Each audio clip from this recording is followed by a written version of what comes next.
আযাব গজব থেকে বাঁচার জন্য পাহারা দেয়। কখন তারে শত্রু আক্রমণ করবে, এই ফেরেশতা তাকে শত্রুর হাত থেকে বাঁচাবে। রাস্তা দিয়ে চলতেছি, গাড়ি তার উপর উঠে যাবে, ফেরেশতা তাকে রক্ষা করবে। রাতে যখন ঘুমাবে, একজন মাথার কাছে আর একজন পায়ের কাছে সারা রাত পাহারা দিতে থাকে। বাবাজি, আবার কখনো দেখা যায় অ্যাক্সিডেন্ট হয়, শত্রু পাছনে আক্রমণ করে, আল্লাহ তখন ফেরেশতাকে বলে থামো, তাকে পরীক্ষা করব। ফেরেশতাকে থামো, তাকে আমি পরীক্ষা করব। মায়ার নবী বলেন, ফেরেশতা যদি মানুষকে পাহারা না দিত রে, জিন জাতিরা দরিয়া মানুষকে খেয়ে ফেলতো, মেরে ফেলতো। জিন জাতির কাছ থেকে ফেরেশতা মানুষকে রক্ষা করে। জোরে বলি সুবহানাল্লাহ। তাহলে যে গজব যে নির্ধারিত না, নির্ধারিত আযাব শুরু হবে মরণ থেকে, এর আগে আল্লাহ সতর্ক করে। পূর্বে অনেক গজব আল্লাহ অনেক কারণে দিয়েছে, অনেক কারণে কি দিয়েছে। যেমন প্রাণের বাবা জিরানি নির্ধারিত যে আযাব আছে, যেটা শুরু হবে মরণ থেকে, যেদিন মৃত্যুবরণ করবে পাপিষ্ঠ, তাকে মরণের সময় এত বেশি যন্ত্রণা দেওয়া হবে যে ভয়ঙ্কর আযাব বাবা। ও বাবাজি, হাড় রগগুলা টাস টাস করে ছিঁড়ে দেবে, অনেকে প্রস্রাব করে দেয়, পায়খানা করে দেয়, ঠিক না?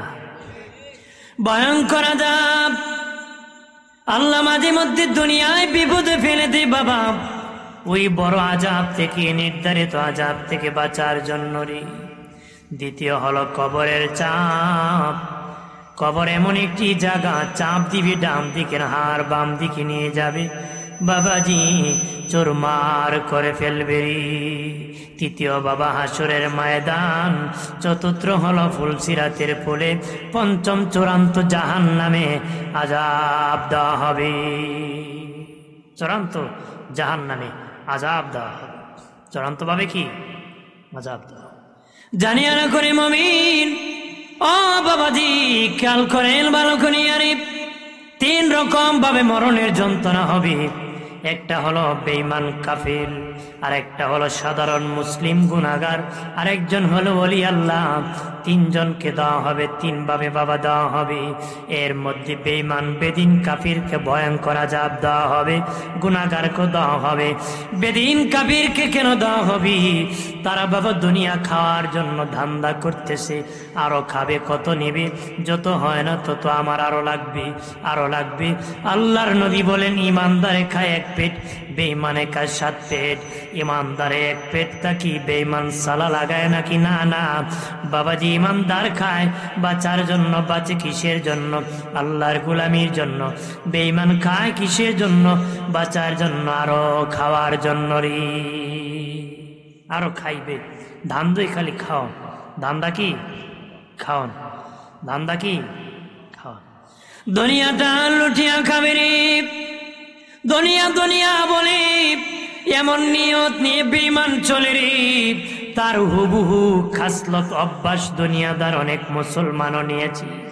বেঈমান যেমন দুনিয়া খাওয়ার জন্য দান্দা করে, মুসলমানও এখন দান্দা করতেছে।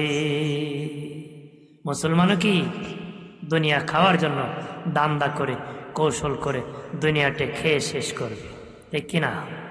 জোরে বলে, আছে না? মুসলমানের নিয়ত আর ইমানদার বাবাজি বেঈমান এক হতে পারে না, বেঈমান এক হতে পারে না। ইমানদার বাঁচবে কিসের জন্য বাবাজি? খাইবে কিসের জন্য? বাঁচার জন্য। বাঁচবে কিসের জন্য? মালিকের গোলামির জন্য রে। আমি গোলামির জন্য বেঁচে যাব, গোলামির জন্য বেঁচে যাব। আর যদি খাওয়ার দান্দা থাকে মুসলিম হয়ে বাবা, একজন কাফেরের যেমন যন্ত্রণা হবে তোমার তেমন যন্ত্রণা হবে। একটা কাফেরকে মাটি যেমন চাপা মারবে তোমাকে তেমন চাপা মারবে। একটা কাফের হাসরের মাটি ভয়াবহ মোকাবেলা করতে হবে, তোমাকে সেই মোকাবেলা করতে হবে রে। একটা কাফির যেমন ফুলসিরাতে ভয়াবহ অবস্থা মোকাবেলা করতে হবে, তোমাকে করতে হবে। একটা কাফিরকে জাহান্নামের যে আগুনে জ্বালাবে, তোমাকে সে আগুনে জ্বালাবে। নিয়ত একটা থাকার কারণে, নিয়ত একটা থাকার কারণে। এই জন্য আমার আল্লাহ সুবহানাহু ওয়া তাআলা মাঝে মধ্যে বাবা দুর্যোগ যে গজব দেয়, ফসলের মধ্যে গজব দেয়, স্বাস্থ্যের মধ্যে অসুস্থ দেয়, বাড়ি বাতাস দেয়, তুফান দেয় বাবাজি, দিয়ে দিয়ে বাড়ি উড়ায় নেয়, গাছ উড়ায় নেয়, ফসল উড়ায় নেয়, বিমার দেয়, কাউকে একটা রোগ দেয়, আরেকজনকে আরেকটা দেয়, আরেকজনকে প্যারালাইসিস দিয়ে ঘরে পালায় রাখি, আরেকজনকে হাসপাতালে রাখি। এইরকম ভাবে কাউকে ছেলে দিয়ে ঝামেলায় রাখি, কাউকে মেয়ে দিয়ে ঝামেলায় রাখি, কাউকে বিবি দিয়ে ঝামেলা রাখি। এইরকম আল্লাহ তোমাকে মাঝে মধ্যে পরীক্ষায় ফেলে দেয়। এই দুর্যোগ দিয়ে তুমি ভুল পথে আছো, সতর্ক হয়ে যেন বড় আযাব থেকে, নির্ধারিত গজব থেকে বাঁচতে পারো রে। সবচেয়ে বড় হলো রে বাবাজি, ও বাবা, আল্লাহর নির্ধারিত আযাব থেকে বাঁচো। বাঁচার মতন বাঁচো। কিভাবে বাঁচবা? আমি বাঁচবো, আহাল পরিবারকে বাঁচাবো। বাঁচার মতন বাঁচবো রে, জাহান্নামের আগুন থেকে বাঁচবো রে। এর আগে বাবাজি শুনে রাখেন, যারা বাবা দুনিয়ায় আল্লাহর এই পরীক্ষার মধ্যে বাবা সতর্ক হবে না রে, তারা ভয়ঙ্কর নির্ধারিত আযাব হবে। কেমন আযাব হবে রে? হাসরের মাঠে কেউ বাবা হাত পাও কাটা অবস্থায় উঠবি, আল্লাহ হাত কেটে দেবে। আযাবের খবর নাও ভালো করে। নির্ধারিত আযাব যেটা, আল্লাহর নির্ধারিত আযাব সামনে যেটা আছে, যদি দুনিয়ায় সতর্ক না হই, দুনিয়ার পরীক্ষায় পড়ে বাবাজি কারো হাত কেটে দেওয়া হবে, কারো পা কেটে দেওয়া হবে। মুআয ইবনে জাবাল রাদিয়াল্লাহু তাআলা আনহু বলেন, কারো পা কেটে দেওয়া হবে, হাত কেটে দেওয়া হবে, কারো আবার বাবাজি জানোয়ারের সুরতে ওঠানো হবে, জানোয়ারের সুরতে উঠানো হবে। কারণ দুনিয়ার ভুল পথে তারা ছিল, ভুল পথে, ভুল পথে। কারো আবার মিসলুল জিবাল, পেট হবে পাহাড়ের মতন বড়, অজাগর সাপ পেটে থাকবে, ভয়ঙ্কর আযাব তাদের দেওয়া হবে।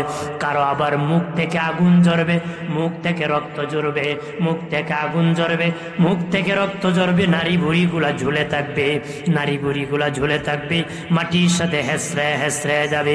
মুআয ইবনে জাবাল রাদিয়াল্লাহু তাআলা আনহু বলেন, কারো আবার উপরে কিছু দেখা যাবে না, ভিতর থেকে শিকাল কুকুর মরে গেলে যেমন দুর্গন্ধ, এমন দুর্গন্ধ বের হবে। কারো আবার জবাইকৃত অবস্থায় ওঠানো হবে। গরু জবাই করলে যেমনি, ছাগল জবাই করলে কণ্ঠনালী আলাদা হয়, মাথা আলাদা হয় না বাবাজি, তাদেরকে হাসুরে জবাই করা হবে, জবাইকৃত অবস্থায় উঠবে। কারো আবার জিহ্বা কেটে দেওয়া হবে, কারো আবার পা আকাশের দিকে থাকবে, মাথা নিচের দিকে থাকবে, লজ্জাস্থান থেকে ময়লা ঝরবে, পুজ ঝরতে থাকবে। কারো আবার বাবাজি চেহারা কুৎসিত কালো হবে, পেট আগুনে ভরপুর থাকবে রে। কেউ আবার যক্কা রোগী হবে, কুষ্ঠ রোগী হবে রে। কারো আবার দাঁতগুলা মহিষের সিংহের মতন হবে, টুটগুলা বড় বড় হবে, অন্তর চোখে, বাহ্যিক চোখে অন্ধ হবে। এমন ভয়ঙ্কর আযাব বাবা কবর থেকে তাদের শুরু হয়ে যাবে রে। এটা বাবাজি ভয়ঙ্কর আযাব থেকে বাঁচার জন্য মাঝে মধ্যে আল্লাহ তোমাকে বিপদ দেয়া পরীক্ষা করে রে। আমার প্রাণের বাবাজি রানী, খেয়াল করেন ভালো করিয়া বাবাজি, এই জলতে স্থলতে, জমিনের উপরে নিচে যত কিছু আযাব হতেছে বাবাজি, এগুলা সব হলো আমাদের দুই হাতের কামাই। দুই হাতের কি? দুই হাতের কামাই। এগুলা সব আমাদের নিজেদের কামাই করা ফল। যেই সমস্ত দুনিয়ায় আযাব হয়, এগুলো আমাদের নিজেদের আকাম ও খারাপ কাজের ফল। কতক্ষণ ঠিক কিনা? জোরে বলেন ঠিক কিনা? আমি ভালো আছি বাবা, সব ভালো রে।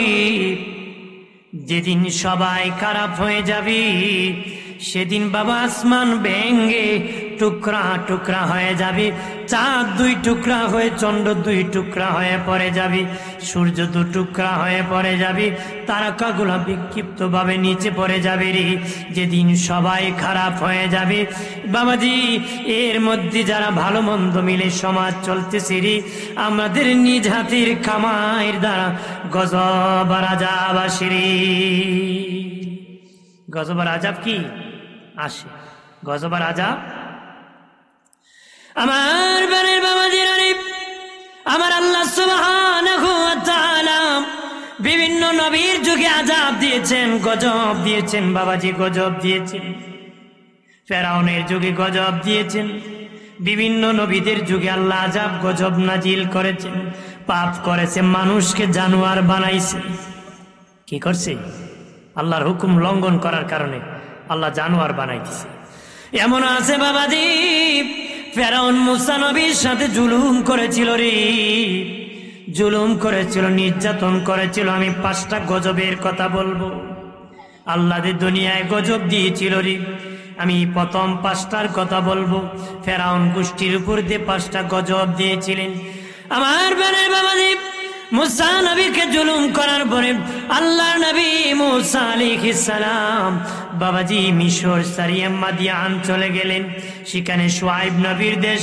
সেখানে যাওয়ার পরে বাবাজি তার বাড়িতে মেহমানদারি করলেন। শুআইব নবীর মেয়েকে বিয়ে করলেন। আসার সময় বাবাজি আল্লাহ মুসা নবীকে 40 বছর যখন হয়ে গেল নবুয়তি দিয়ে দিলেন। কে দিয়ে দিলেন? নবুয়তি দিচ্ছেন। আল্লাহ বলছেন আর এখানে তাকা যাবে না, এবার ফেরাউনের দরবারে প্রকাশ্যে কালেমার দাওয়াত দিতে হইব। কি করতে হইব? প্রকাশ্যে দাওয়াত দিতে। মুসা নবী বলে, আল্লাহ আমার একা ভয় হয়, আমার বড় ভাই হারুনকে তুমি নবুয়তি দাও। আল্লাহ বলেন ঠিক আছে, তোমার ভাইকে নবুয়তি দিলাম। আল্লাহ রাব্বুল আলামিন বললেন যাও যাও, প্রকাশ্যে তুমি ফেরাউনের দরবারে কালেমার দাওয়াত দিবা। যেখানে সংসদ ভবন চলে রে, তাদের আলোচনা চলে, এমপি মন্ত্রীদের সংসদ চলে, সেখানে তুমি দাওয়াত দিবা। মুসা নবী তার শ্বশুর শুআইব নবীকে ডেকে বলেন, ও আমার শ্বশুর আব্বা বিদায় দেন। তখন শুআইব নবী ডেকে বলে, বাবা মুসা রে, তুমি একটা হাদিয়া চাও আমার কাছে, যেটা চাইবা সেটা হাদিয়া দিয়ে দিব। এবার মুসা নবী বলে, আপনার হাতের লাঠি আমি হাদিয়া চাই। আল্লাহু আকবার বলে না। শুআইব নবী ডেকে বলে, মুসা তুমি আমার লাঠির খবর কিভাবে জানো রে? কিভাবে তুমি লাঠির খবর জানো? নিশ্চিত আমার মেয়ে তোমাকে খবর দিয়েছে, তবে আমি তোমাকে দিয়ে দিলাম, তবে যেখানে সেখানে ফেলে দিও না। এটা সাধারণ লাঠি না রে, এটার বাড়ি জান্নাতি। আদম নবী যেদিন জান্নাত থেকে বের হয়েছিলেন, জান্নাতের তুবা গাছের ডাল ভেঙে আদমকে চালান দিয়েছিল আল্লাহ। এটা আদমের হাত হয়ে আস্তে আস্তে আমি শুআইবের হাতে আসছি। আমি শুআইব, তুমি আমার জামাতা মুসাকে উপহার দিয়ে দিলাম। মুসা নবী শুআইব নবীকে লইয়া তার বড় ভাই নিয়া বাবা রাজ দরবারে হাজির। ফেরাউনের দরবারে বাবা ভাগ থাকে, ভাল্লুক থাকে, সাপ থাকে, চতুর্দিকে বাহিনী থাকে। বাবা বাহিনী দাঁড়িয়ে আছে, বাবাজি ঘাট যে আছে দারোয়ান, তাকে বলল আমি হলাম ফেরাউনের পালক পুত্র মুসা, আমি নবী হয়েছি, কালেমার দাওয়াত সংসদ ভবনে দেওয়ার জন্য এসেছি। দারোয়ান বলে তুমি কে? আমি তো কিপ্টিকে মারিয়া হিজরত করেছিলাম, তোদের ফেরাউনের বংশের কিপ্টিকে ঘুষি মেরেছিলাম রে। আমি সেই মুসা এসেছি ফেরাউনের দরবারে কালেমার দাওয়াত দিব।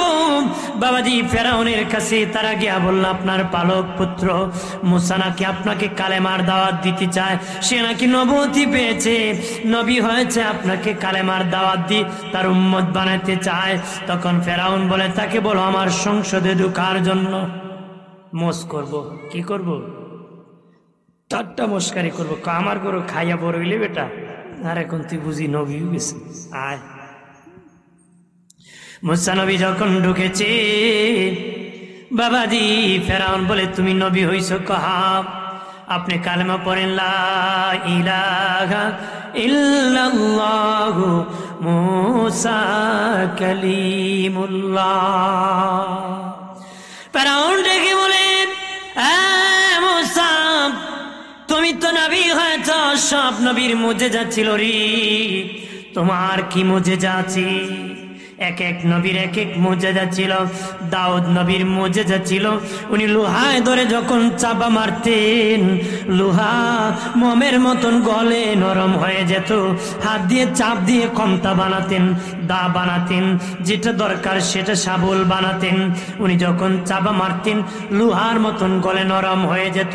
ঈসা নবী জিন্দা মুর্দারে জিন্দা করতে পারতেন, পাখিকে পাকা দিয়ে আবার পাখি বানাতে পারতেন, ছাগলকে হাড্ডি থেকে ছাগল বানাতে পারতেন, গরুকে গরুর হাড্ডি থেকে গরু বানাতে পারতেন, কবরের মাইয়িতকে জিন্দা করতে পারতেন। এটা ঈসা নবীর মুজিজা ছিল। এক এক নবীর এক এক মুজিজা ছিল। ফেরাউন ডেকে বলে, মুসা রে তোমার মুজিজা কি? মুসা নবী কল্লা আমার মুজিজা কি? আল্লাহ কো মুসা তোমার হাতের লাঠি তোমার মুজিজা। আর জোরে। মুসা নবী যখন হাতের লাঠি ছেড়ে দিয়েছে বিশাল বড় অজগর সাপ হয়ে গেছে। ফেরাউন ভয় পেয়ে গেছে, চিৎকার করা শুরু করছে।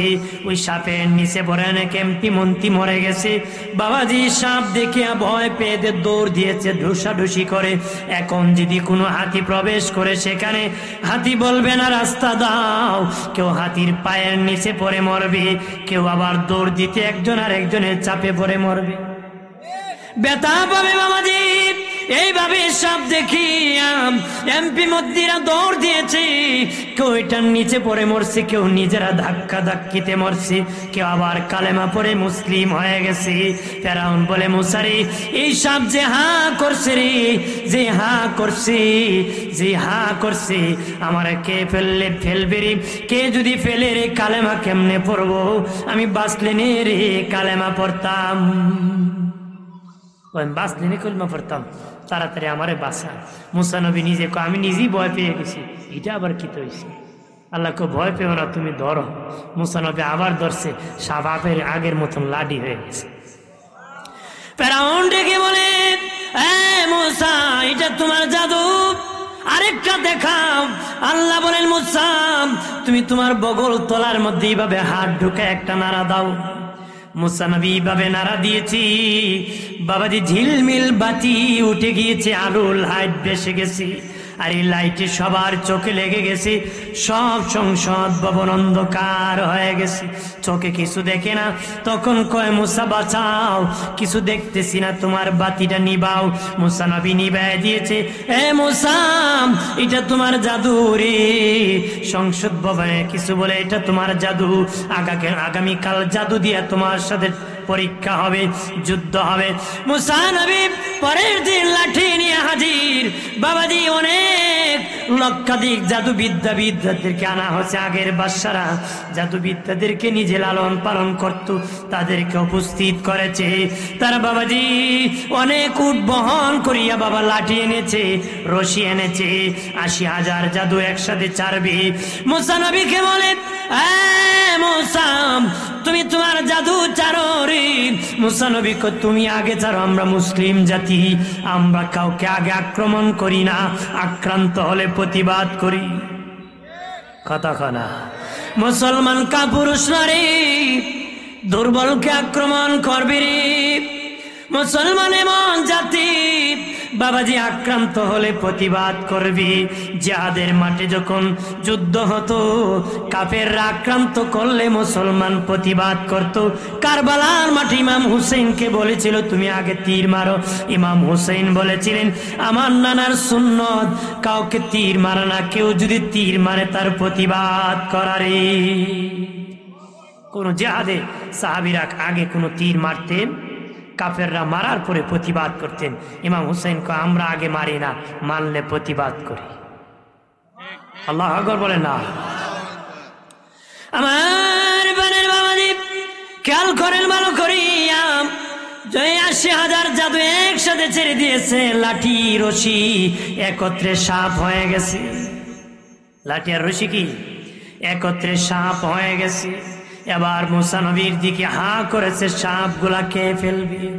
মুসা নবী এমনি তার হাতের লাঠিটা ছেড়ে দিছে গো, বিশাল বড় অজগর সাপ হয়ে হা করে নাই। নাক দিয়ে এইভাবে টান দিয়েছে, ৮০,০০০ জাদু সাপের পেটে চলে গেছে। যতলা সাপ আছিল নাক দিয়া টান দিছে, নাকের ফাঁকি দিয়া সব ঢুকে গেছে। এবার কোন ফেরাউন আছে না বাকছে, মুসা তাড়াতাড়ি করে বাসা যাই বা হা করে আমারে খাইয়ে ফেললে কালেমা কেমনে পড়ব। এরপরে বাবাজি অনেক জাদু বিদ্যাবিদরা সেজদায় পড়ে গেছে, কালেমা পড়িয়া তারা মুসলমান অনেকে হয়ে গেছে। ফেরাউন জুলুম শুরু করে দিয়েছে, না পারিয়া নির্যাতন শুরু করেছে, জুলুম নির্যাতন শুরু করছে। আল্লাহ কয় জুলুম নির্যাতন করলে আমি আসমান থেকে গজব নাজিল করি রে, গজব নাজিল করি। গজব যেমনি মাঝে মধ্যেই গজব আসি বাবাজি, বিভিন্ন গজব আসি। আল্লাহ বলেন তোমরা যখন দুর্বলের প্রতি জুলুম করবা, আলেমের প্রতি জুলুম করবা, দুর্বলের প্রতি অত্যাচার করবা রে, নারীর প্রতি নির্যাতন করবা, নারী হইয়া বেপরদা হইবা, বেহায়া হয়ে যাবা, সমাজকে খারাপের দিকে নিয়ে যাবা, আমার আল্লাহ সুবহানাহু ওয়া তাআলা ফেরাউনের গোষ্ঠীর উপর বাবা 5টা দুর্যোগ এনে দিয়েছিলেন, গজব নাজিল করেছিলেন। প্রথম হলো আল্লাহ রাব্বুল আলামিন বৃষ্টি দিয়া, পানি দিয়া তাদেরকে গজব দিয়েছিলেন। বৃষ্টি হতেছে, একাধারে বৃষ্টি চলতেছে চলতেছে, বন্যা চলতেছে, পানি ভরপুর হয়ে গেছে রে, জমিন ভরে গেছে, যত ফসল করেছিল পানির নিচে চলে গেছে, সব বাড়ি পানির নিচে চলে গেছে। জমিনে বাবা একই হাওরের মধ্যে ফেরাউনের গোষ্ঠীর জমি পানির তলে, মুসার উম্মতের জমির মধ্যে যতটুক পানি দরকার এতটুক আছে। সুবহানাল্লাহ বলেন না? আইল আছে না আইল, মুসার উম্মতের জমি হলো ই আইলে, ফেরাউনের ভক্তের হলো ই আইল। ওই এক আইলের ওই পারে বিশাল পানি দিয়ে সব তলে চলে গেছে, পাশের জমি দেখা যায় যতটুক ধান হওয়ার ফসল হওয়ার পানি দরকার এতটুক আছে। আরো জোরে ফেরাউনের যারা ভক্ত বাবা, ফেরাউন বাহিনীর বাড়ি পানির নিচে চলে গেছে, তার বাড়ির পাশে মুসা নবীর উম্মতের বাড়ি, কিন্তু তার বাড়িতে কোনো পানি নাই। আল্লাহু আকবার না? এই বন্যা, এই দুর্যোগ কতদিন চালাইছে, গজব কতদিন আল্লাহ রাখছে। এই বন্যা দীর্ঘ 1 মাস পর্যন্ত চলতেছে চলতেছে। যখন পানি কমে না রে, ফেরাউন আসিয়া মুসা নবীর কাছে নত হয়ে গেছে। ফেরাউন নত হয়ে গেছে, স্যালেন্ডার হয়ে গেছে, মাফ করো, আমি এবারের গজব যদি উঠতে জায়গা আমি মুসলমান হয়ে যাব। কথা হয় না? এরম খাইছিল তো আমরা দেশে আছে না? আল্লাহ এবারে আকামটা শেষ করিলে আর আকাম করতাম না। কথা হয় না? কিশোরগঞ্জে গেছিলাম, এক বেটা আইসি হুজুর আমার বাপরে কেউ হজ যাইতো, এ বেটা হজ জানা। আমি বললাম এর সে আর ভাগ্য কপাল পোড়া কে হইতে পারে, ছেলে টাকা দিয়ে হজ যাইতে তুমি যাও। হজুর মাকবুরি টাকবুরি করি তো বিচার আসার একটু ডান বাম করতে হবে। ভাবলাম একবারে ভালোই হজ করি। এ বোঝা যায় টিকিট লই আইসে, লাল কার্ড লই আইসে নাকি, যে আর মরবে না, একবারে সময় নিয়ে ভালোই যাবে। মানুষ এত তাড়াতাড়ি ভালো হয় না। সকালবেলা যদি শুনেন উত্তরের পাহাড় পশ্চিমে গেছে বিশ্বাস করেন, কিন্তু অমুক ভালোই গেছে বিশ্বাস করেন না। মানুষ এত তাড়াতাড়ি ভালো হয়? ভালো হওয়া অনেক কঠিন কাজ, অনেক সময়ের কাজ, পরিবর্তন করা নিজেকে। মনে করবেন না যে হুট করে ভালো হয়ে যাবেন। ভালো হওয়া অনেক কঠিন কাজ, সাধনা করা অনেক কঠিন মেহনতের কাজ। কথা বলেন ঠিক কিনা? একটু দোষী পড়ি সাল্লাল্লাহু আলা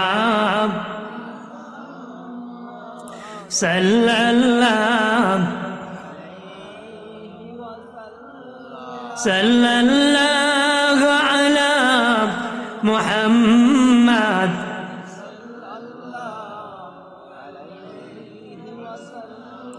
ডানে মাটি বামে মাটি, মাটি হবে বিছানা, ওপরেতে বাঁশের ছানি, হাওয়া বাতাস লাগবে না। সাল্লাল্লাহু সাল্লাল্লাহু সাল্লাল্লাহু আলা মুহাম্মদ সাল্লাল্লাহু এক মাস পর্যন্ত যখন বন্যা হলো, ফেরাউনের গোষ্ঠীর বাড়ি পানির নিচে, ফেরাউনের বংশের জমি পানির নিচেরই, মুসার উম্মতের জমি পানির উপরে, সেটা ডুবে নাই, তাদের বাড়ি পানির নিচে যায় নাই। ফেরাউন আসিয়া কয়, মুসা একটু অনুরোধ করো আল্লাহর কাছে যেন গজবটা উঠে যায়। মুসা নবী দোয়া করছে, আল্লাহ 1 মাস পরে আযাব উঠে নিয়ে গেছে। আযাব যে উঠে গেছে আবার সেরেং বেরেং আরম্ভ করে দিছে। কথা না বড় যখন স্ট্রোক মুখ করে হাসপাতাল গেলে আস্তাগফিরুল্লাহ লা হাওলা ওয়ালা কুওয়াতা ইল্লা বিল্লাহ। কথা হয় না, 5 বার কালিমা পড়ে 50 বার জপতে জপতে আর ভুল করতাম না। আয় দেখে বাড়ি শক্ত হয়ে গেছে। এমনও লোক আছে স্ট্রোক করে দাঁড়িয়ে রাখছে, এরপরে শক্ত হয়েছে আবার কামাইছে। আমি নিজে দেখছি আকাম করে পড়ে। কথা হয় না, আসে না? স্ট্রোক করে হাসপাতাল ছিল, কথা বলতে পারে না, ভালো হয়ে গেছে। এদের সপ্পান মারে, মানে শয়তান নাকি, শয়তান হয়ে গেছে। আমার বানের বাবা দিনারে ফেরাউন আবার জুলুম শুরু করে দিয়েছে। গজব যখন শেষ হয়ে গেছে রে, তখন বাবা তারা আবার শয়তানি শুরু করছে, জুলুম।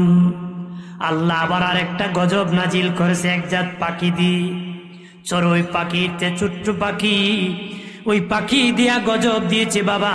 ফেরাউনের গোষ্ঠীর যত জমি ফসল ছিল সব পাখিরা খেয়ে ফেলেছে। পাশের জমি মুসার উম্মতের খায় না, কিন্তু ফেরাউনের বাহিনীর জমি খেয়ে ফেলে। মুসা নবীর উম্মতের বাড়ির মধ্যে কোনো পাখি যায় না, ফেরাউনের ভক্তের বাড়ি যায় দরজা জানালা পাখি নষ্ট করে দিচ্ছে। এভাবে গজব আরো 1 মাস চলছে।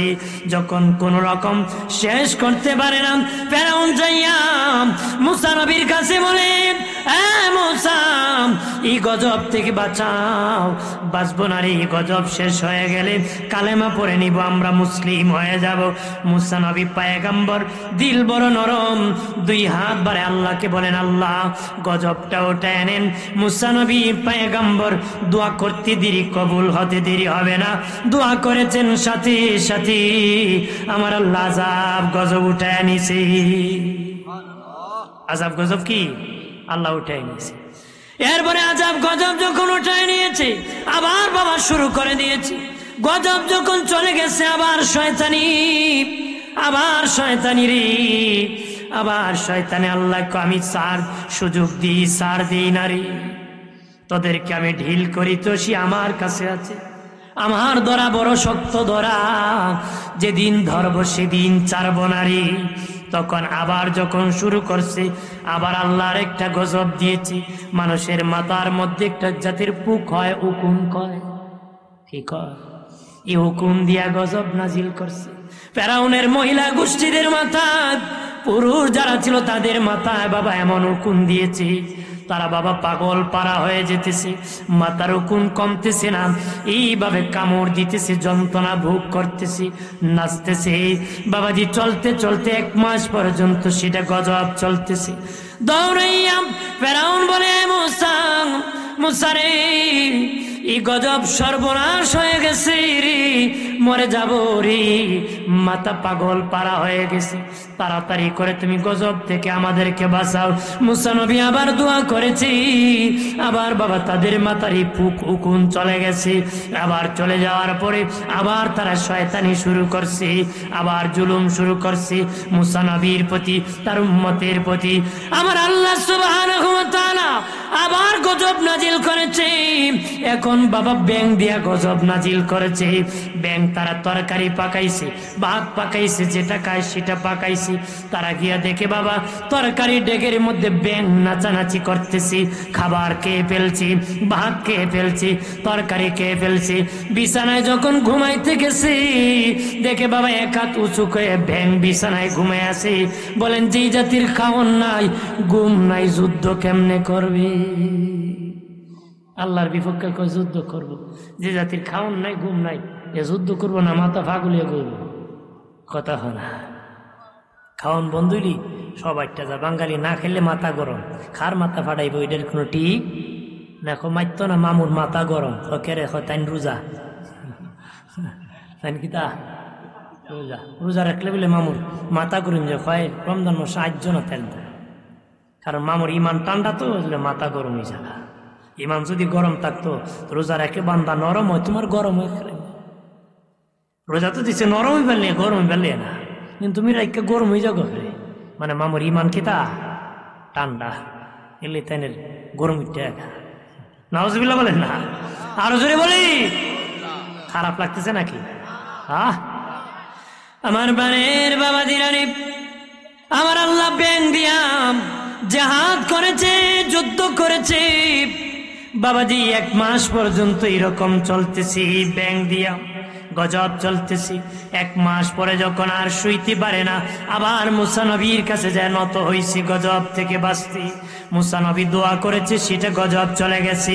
আরেকবার যখন গজব চলে গেছে তখন আবার শয়তানি শুরু করছে, আল্লাহ আবার গজব দিছে। তারা তরকারি পাকায় দেখে রক্ত হয়ে গেছে, ভাত রক্ত হয়ে গেছে, গ্লাস নিয়েছে বাবা পানি খাবে, পানি রক্ত হয়ে যায়। মুসা নবীর উম্মতকে নিয়ে যখন পাতিল থেকে তরকারি উঠায় তখন তরকারি উঠে, তারা যখন উঠায় রক্ত হয়ে যায়। মুসা নবীর উম্মত যখন ভাত উঠায় বাবাজি ভাত উঠে, কিন্তু তারা যখন উঠায় রক্ত উঠে যায়। আল্লাহু আকবার বলেন না, আর জোরে। মুসা নবীর উম্মতের হাতে যখন গ্লাস দিয়া পানি দেয় তখন পানি তাকে ফেরাউনের ভক্তের কাছে গ্লাস দিলে এটা আবার রক্ত হয়ে যায়। 1 মাস পর্যন্ত যখন বাবা 1 গ্লাস দিয়েছে খাবে পানি, মুসার উম্মত খাইছে পানি অর্ধেক আছে, ফেরাউন গোষ্ঠীর কাছে দিয়েছে বাকি অর্ধেক রক্ত হয়ে গেছে। এরকম ভাবে আল্লাহ তাদেরকে আযাব দিয়েছে, গজব দিয়েছে রে। পাপ করার কারণে গজব দিয়েছে, সিলিন্ডার হয়ে মুসার কাছে ক্ষমা চাইছে, আল্লাহ আবার গজব উঠায় নিয়েছে, গজব উঠায় নিয়েছে, আবার সুযোগ দিয়েছে রে। কিন্তু যখন ধ্বংসের দিকে যায় আল্লাহকে ভুলতে ভুলতে ভুলি যায়, স্মরণ করে নাই। শেষ মুহূর্ত ফেরাউনকে আল্লাহ সাগরে চুবানি দিছে। কথা হয় না? শেষ পরিণাম কি? সতর্ক করছে আগে আল্লাহ, আগে কি করছে? আমাদেরকে আল্লাহ সতর্ক করে, কিন্তু ফেরাউন সতর্ক হয় নাই। শেষ মুহূর্ত শক্ত ধরা সাগরে ফালে সুবানি দিছে। আপনারা কোন যে ব্যক্তি পুকুরে নামবে 2-3 বুড় দেয়, এটা সুবানি না বুড়ানি? হ্যাঁ এটারে কয় বুড়ানি। আর জেরে আরেক বেটা যাতায়াতে ধরে উঠে আল্লাহ এটারে কয় সুবানি। হেরে দিছে সুবানি ভালো করে। যখন সুবানি দিবি বাবাজি, মুসা নবী ওই পার যাবে বাবা, সাগরে রাস্তা হয়ে গেল রে। ফেরাউন আসিয়া দেখে রাস্তা, তখন তার ঘোড়ার পিঠে চাবুক মারে, যাও ঘোড়া দেখে রাস্তা নাই। ও দেখে রাস্তা, ঘোড়া দেখে রাস্তা নাই। ঘোড়া কিন্তু পানির নিচের মাটি শক্ত না নরম বলতে পারে। ঘোড়া দেখতেছে নিচের মাটি নরম, যেতে পারবো না। আল্লাহ কয় ফেরাউনকে সুবানি দিব, আমি আজকে শেষ মুহূর্তে তাকে চূড়ান্ত ধরা ধরব। আগে আমি তাকে সতর্ক করেছি, এখন চূড়ান্ত আযাব দিয়ে সমাপ্তি করব।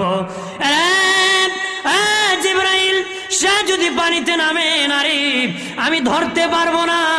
জান্নাত থেকে একটা ঘুড়ি নিয়ে পানির উপর হাঁটায় নাও। জান্নাতি ঘুড়ি বাবা ওই ফেরাউনের ঘোড়ার সামনে টুকটুক করে হাঁটিয়া চলে যায়।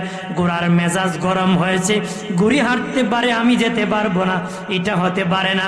এমনি ঘোড়া বাবা ঝাঁপ মারছি, আল্লাহ এমনি তারে জাতা দিয়া ধরছে। এমনি কি চূড়ান্ত জাতা দিছে। তখন ঈমান আনতেছি, ওই এমনি আর কয় না আল্লাহর প্রতি, আর ভালো করে যেন শিওর মুসা আর হারুন যে আল্লাহর প্রতি ঈমান আনছে, আমি আল্লাহর প্রতি ঈমান আনি, যেন একদম শিওর হয়। আজ আল্লাহ কয় ফিরিস্তার মুখ ভালো বর, কারণ আমার দিল নরম। একবার ডাকছে আল্লাহ কইয়া, দ্বিতীয়বার ডাকলে আমার দিল নরম, আমি মাফ করে দিব, যেন আর কোনোবার আমাকে আল্লাহ বলে না ডাক দিতে পারে। আল্লাহ বলে না, তার মুখে ভালো বলা হয়েছে। বাবাজি মাটি খায় নাই, কোন প্রাণী খায় নাই। আল্লাহ তোরে সুটকি বানায় রাখবো রে, তোর মতন যত বেঈমান আসবি সবাই যেন তোর থেকে শিক্ষা নিতে পারে। সব বেঈমান যেন তোর কাছ থেকে শিক্ষা নিতে পারে, যে আল্লাহ সতর্ক করছে ভালো হস না, শেষ পরিমাণ এরকম হয় আল্লাহর আযাব গজবের ভয় না করলে। আল্লাহকে ইয়া আইয়ুহাল্লাযীনা আমানুত্তাকুল্লাহ, আল্লাহকে ভয় করো। কাকে? জোরে কর।